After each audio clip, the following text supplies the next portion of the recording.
Hello and welcome to Different Leaf, the podcast. I'm your host, Brit Smith. As we discussed last episode, all of our future issues of your favorite cannabis magazine, Different Leaf, are going to be led by a different guest curator from the worlds of either fine art, music, or fashion. For our first issue back on the shelves, which is just a few months away, we've invited fine art aficionado Denise Markonish to steer the ship. Denise is the former chief curator of MOCA, the Massachusetts Museum of Contemporary Art, the current chief curator at Madison Square Park in New York City, and we're lucky enough to also have her as the curator of Different Leaf's fine art issues. Each magazine, our curators will be selecting a different artist or set of artists to design and create the book. And to bring our October 2025 issue to life, Denise has chosen a powerhouse couple of artists in both work and life, visual artist Nick Cave and graphic designer Bob Faust.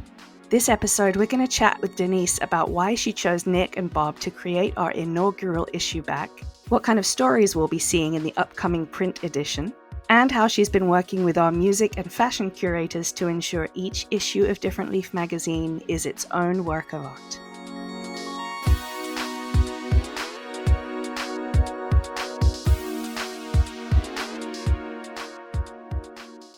It's so nice to meet you, Denise. Let's get to know you a little bit. First off, where are you from? What's your background? And how did you come to be with Different Leaf? Yeah, I am right now situated in New York State.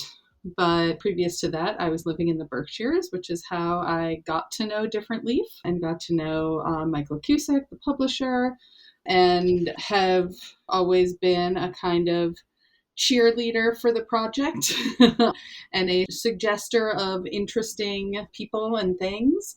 And so when this new version of what Different Leaf is was launched, I was part of a lot of those early conversations. And my background is in the arts. I'm a curator. I'm an arts instigator. And I love the idea of where art can find different places to create its form.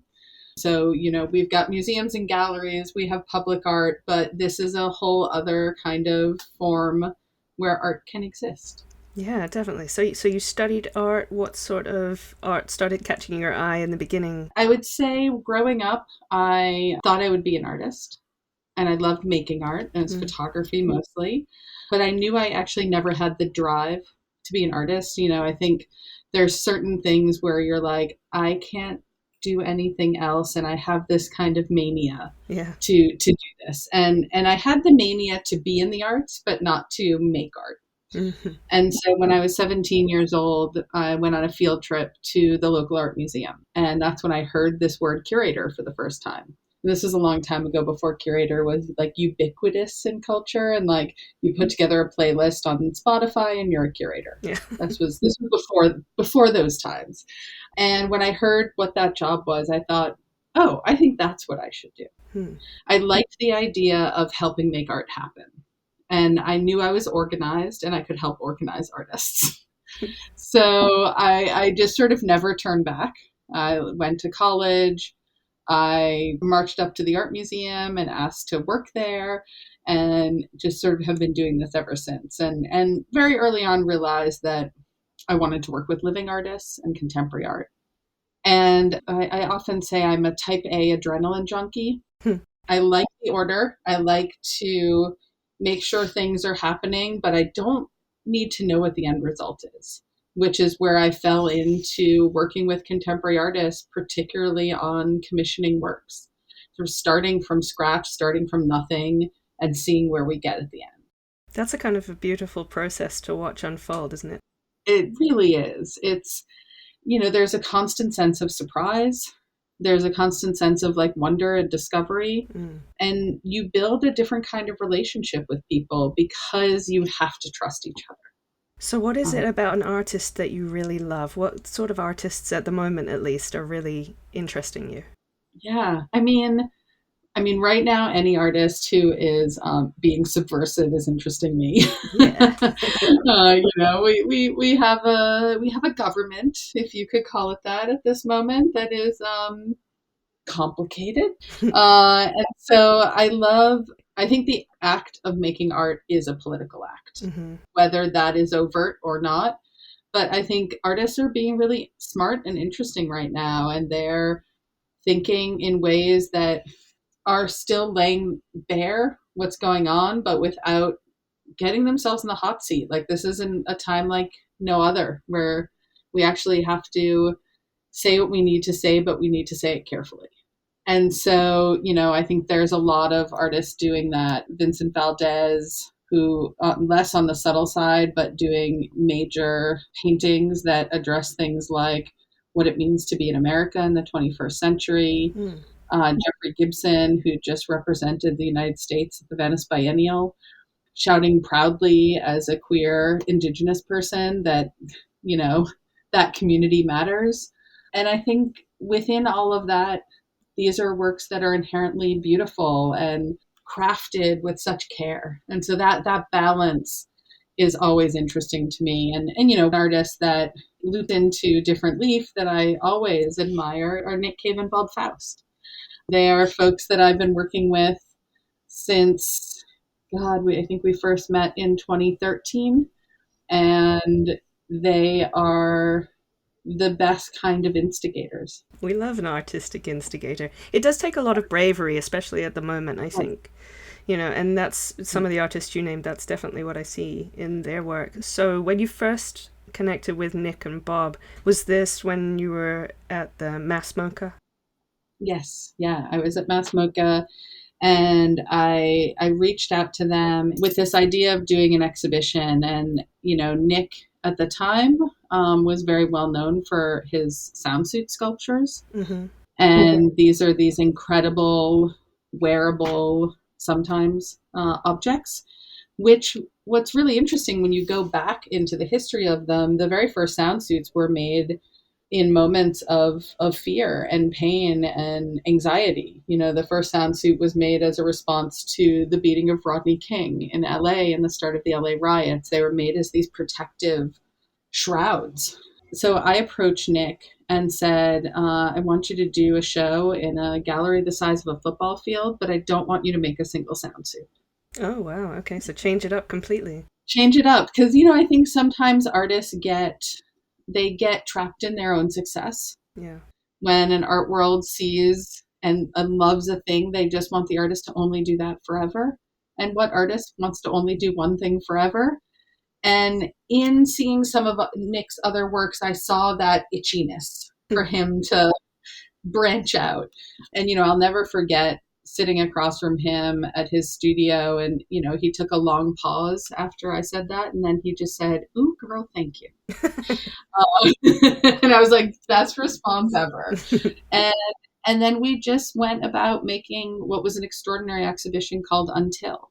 The phrase came from thinking about the phrase innocent until proven guilty, or guilty until proven innocent. Interesting. Until becomes like a fulcrum between the two. And it looked at gun violence, but it also looked at, how do we come together and how do we find community and beauty within these horrible moments. It was an exhibition that traveled the world, went to Australia, it went to Arkansas, it went to Scotland, and it sort of forever changed how I worked as a curator. And working with Nick and then Bob, who is one of the most extraordinary artists and designers as well, it just became we will always find ways to work together from that moment on. Wow. So was this vision sort of pulled again from politics and the ongoing culture around him? Yeah, absolutely. I think, Nick, again, was in that moment where the sound suits were so celebrated, but I think in that moment they had moved away from their genesis. And I think what Nick was recognizing is that the genesis, this violence enacted upon Black bodies, was getting worse and worse and worse. And he wanted to bring it back. And he also wanted to think, what would it be like to expand the vision? So we always talked about the show as feeling as if you stepped inside the belly of a sound suit. Mm. And another important part of that was that it was about Nick's work, but it went much beyond that. So we opened up the whole show to about a dozen performers to come in and create new performances in the space, to community groups and school kids to utilize the space. I mean, we had everything from Bill T. Jones to like a youth poetry group in there. Cool. To a church service. Like, it was extraordinary. And it became this safe space for anybody. Yeah, it's really strong how the sort of external art that he does, the stuff that's almost shaped around bodies, but it's so loud and so outward and so colorful that it speaks to so many stories that are being told, I mean, through the years, really. It's a sort of timeless feel to them. Yeah. It really is like remarkable. You know, I think it's why he always says he's not an artist, he's a messenger. He is beyond what your average artist does. So when you're thinking about curating a magazine, as one of our new curators, specifically in the art issues, how do you take work that's been so physical and so inclusive and has taken in so much about the community around it and put it into print form? Because you've chosen Nick and Bob as the first artists to lead this first issue, but a lot of what they do is really tactile. It's something you go and see and experience. How do you move that to print? Well, I think I chose them because I knew they could. They work across so many materialities, and Bob is a visual artist, but his work in graphic design also made me know that he would understand some of that translation. And I've worked with Bob not only on Nick's projects, but I've worked with him on a number of other books. And I've always loved when working with him on a book, he doesn't think of the book as just like something that ends up on your shelf. He thinks about it as like a living creature. And the iterative process with him, I remember when we were initially talking about Nick's book, it was this like multi-part book that would snap together with these vacuum form covers. It was like, all of these things that would end up being impossible to afford, like even like get a bookstore to carry. But like that was his way of breathing life into it and then sort of molding it into then what a product can look like. And I think when you start by like giving it that animus, even in a more traditionally printed project, you feel that vibration. You feel that life. And so I just knew that their approach would be expansive. Yeah, it sounds like they at least started with a really huge vision for this issue, and together you've sort of whittled it down to something that works for the audience and works for the message as well. So tell us about this vision for this inaugural issue. What does it look like to you? Good question. I think because the thing that we've been talking most about is a journey. This inaugural issue follows the journey of Mr. Karen. Mr. Karen is a character that has been invented by Nick and Bob, but he's as real as you and I. And he's our kind of Virgil that takes us through this world of different leaf. He will come alive in multiple ways through being embodied in a photo shoot, through short stories, through comic strips, but he is the person who is giving it life. And, I think so much of it was sitting down with Nick and Bob and myself and Michael and dreaming. What are the things we're interested in?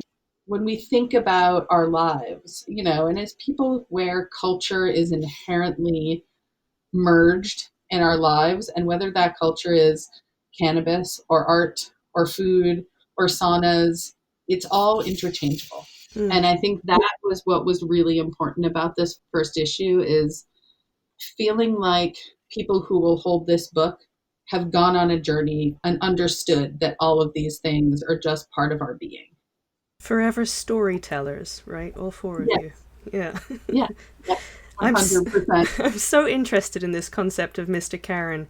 Where did the name come from to start with? The name, I have to ask Nick and Bob how much of that they want to reveal. But you'll be talking to them too. But the name came from a typo. Oh, really? It came from a iPhone autocorrect. Mr. Cave became Mr. Karen. Oh, okay. So he's sort of the guide, the narrator throughout this whole issue. Yeah. Are there themes that we might see through the different art, through the stories? I think this is a theme of Nick and Bob's lives, is just living it. Like, we are surrounded all the time by horrible things. So where do you find your moments of joy? Where do you find your ways to live your life? It doesn't mean you're forgetting those things. It doesn't mean you're not acknowledging those things.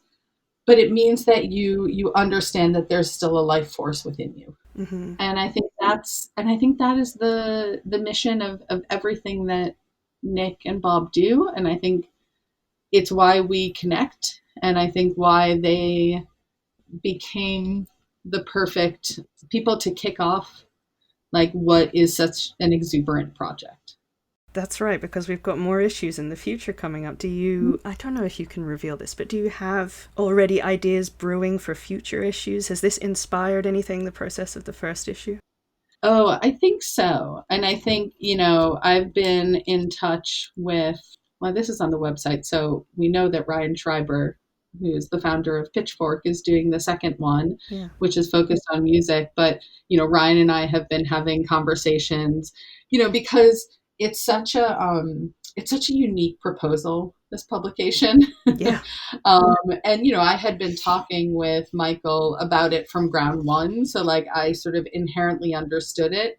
But I remember at one point, Michael saying to me, would you talk to Ryan?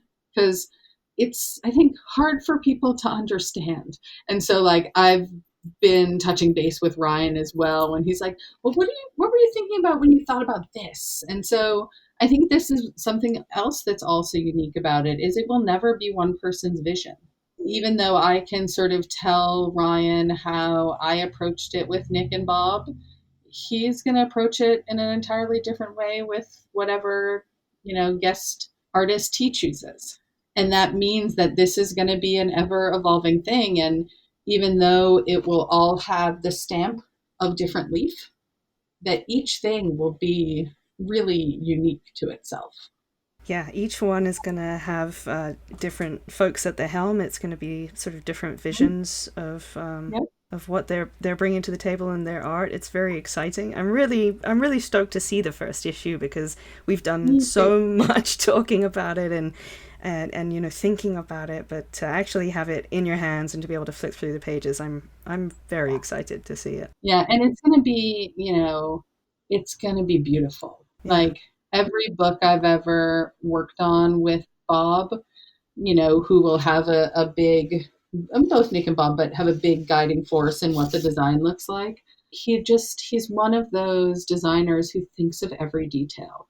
Mm-hmm. He's one of those designers, like, I will send information on an artist to, like, we did the book for Vincent Valdez together. And, I sent a bunch of information to Bob, and I remember him giving me a first round of, like, ideas. And I sent them to Vincent, and Vince, I think they had only had one Zoom together. And Vincent said, how did he get inside my head? Yeah. Like, he's just one of those, because he's an artist, he doesn't just approach things as a designer.